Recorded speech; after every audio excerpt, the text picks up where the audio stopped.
বালুরঘাটে নবমী কাটানোর পর আজ বিজয়া দশমী। আবারও ব্লগটা এডিট করে পোস্ট করতে বেশ অনেকটাই দেরি হলো। আজকের ভিডিওতে দেখাবো দশমীর দিন আমরা বালুরঘাটে কী করেছি। আমি আর মা সকালবেলায় বেরিয়েছিলাম কিছু কেনাকাটা করতে। ফেরার সময় দেখলাম ঠাকুর বরণ অলরেডি শুরু হয়ে গেছে। তো আমরাও ভাবলাম আর বেশি দেরি না করে দুজনে মিলে বেরিয়ে পড়ি। তাই রেডি হয়ে সাজুগুজু করে এই চললাম আমরা ঠাকুর বরণ করতে। দেখো আমাদের বাড়ির সামনের বাগানটা কি সুন্দর লাগছে। আমি ফিরে এসে আবার একটু বাগানটা ঘুরিয়ে দেখাবো তোমাদের। আমাদের বাড়ির থেকে পাড়ার মণ্ডপটা পায়ে হেঁটে ওই 2-3 মিনিট, মানে একদমই কাছে। ওই দেখো কথা বলতে বলতে মণ্ডপে চলেও এলাম। এখন মণ্ডপে বেশি ভিড় নেই, তাই জন্যই ভাবলাম মণ্ডপে এখনই গিয়ে ঠাকুর বরণটা করে নিই, কারণ এরপর যত বেলা বাড়বে তত ভিড়টা যেন বেশি হয়। 3:30 নাগাদ ঠাকুর নিচে নামানোর কথা ছিল। তো আমরা যাওয়াতে দেখলাম ওখানে পাড়ার অনেক ছেলেরা বসে আছে।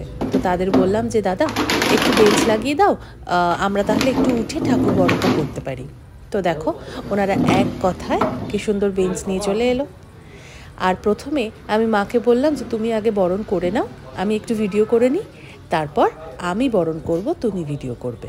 বিয়ের পর থেকে যবে থেকে আমি মায়ের বরণ করতে শুরু করেছি তবে থেকে ছোটবেলার কিছু কথা আমার খুব মনে পড়ে। যেমন একটা ঘটনা বলি। আমার বড় পিসির বাড়িতে দুর্গাপুজো হতো। আমার মা, জেঠি, পিসি দশমীর দিন সবাই সেজে গুজে ঠাকুর বরণ করতে মণ্ডপে আসতো। এদের সবার বরণ একরকম তো ছিলই, তবে বরণ দেখতাম আমি আমার আম্মা, মানে আমার ঠাকুমা। ঠাকুমাকে আমি ছোট থেকে আম্মা বলে ডাকি। আম্মা যখন বরণ করতেন মনে হতো যেন ঠিক একটা ছোট্ট বাচ্চাকে আদর করছে। আবার 1 বছর পর তাকে ফিরে পাওয়ার আশায় তিনি মাকে বিদায় জানাচ্ছেন।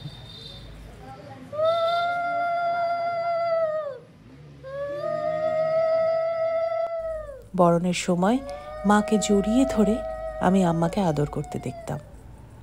তখন ভাবতাম যে এইভাবে ঠাকুর প্রতিমাকে এরকম করে আদর করা যায়, ঠাকুর রাগ করে না। কিন্তু বয়সের সাথে সাথে আমিও এই আবেগ বুঝতে পেরেছি। আজকাল ফেসবুকেও এরকম অনেক ভিডিও দেখি যেখানে মা, ঠাকুমা, দিদা এদের মতন বয়সী মানুষেরা মায়ের বিদায় বেলায় মাকে জড়িয়ে ধরে কাঁদেন। সত্যিই তাই, যবে থেকে নিজে বরণ করছি তবে থেকে একটা আলাদাই অনুভূতি জাগে মনে। মা চলে যাওয়ার এই দুঃখটা সত্যি কোথাও না কোথাও খুব তীব্রভাবে ফোটে। কিন্তু কিছু করার তো নেই, মাকে তো বিদায় দিতেই হবে। মাও তো তার বাপের বাড়ি ঘুরতে আসে, তাই না? মা চলে না গেলে 1 বছর পর দুর্গাপুজোর আনন্দটা কি করে আর পাবো সবাই? তাই হাসি মুখে মাকে বিদায় জানাই। এরই মধ্যে আমার পরিচিত একজনের সাথে দেখা হয়ে গেল। তারপর দুজনে মিলে একসাথেই বরণ করলাম। তারপর বরণ শেষে মাকে মিষ্টি মুখ করিয়ে পাড়ার সবার সাথে একটু সিঁদুর খেললাম।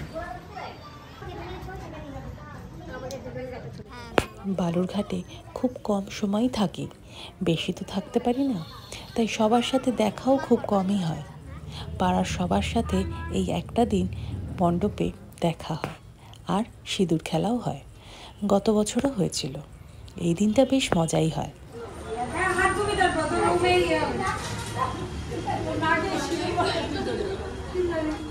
অপেক্ষায় আর লাগবে না,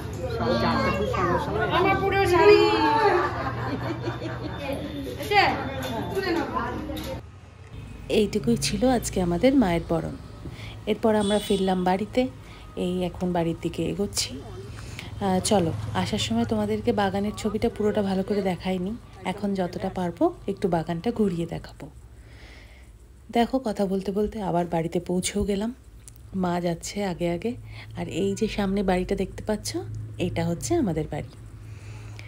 চলো এবার একটু বাগানে ঢোকা যাক।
মোটামুটি যেটুকু সম্ভব হলো সেটুকু বাগান তোমাদেরকে দেখালাম।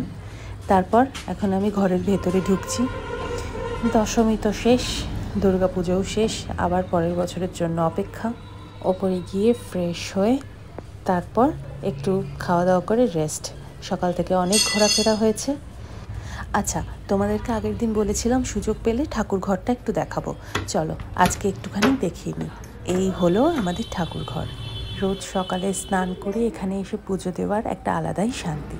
এই হচ্ছে আমাদের একটা ছোট্ট ঠাকুর ঘর। আজকের ভিডিওটা তোমাদের কেমন লাগলো তোমরা কমেন্টে অবশ্যই জানাবে, আর আমাকে এইভাবেই সাপোর্ট করবে। আজ তাহলে আসি, দেখা হচ্ছে খুব তাড়াতাড়ি আবার একটা নতুন ব্লগে। টাটা।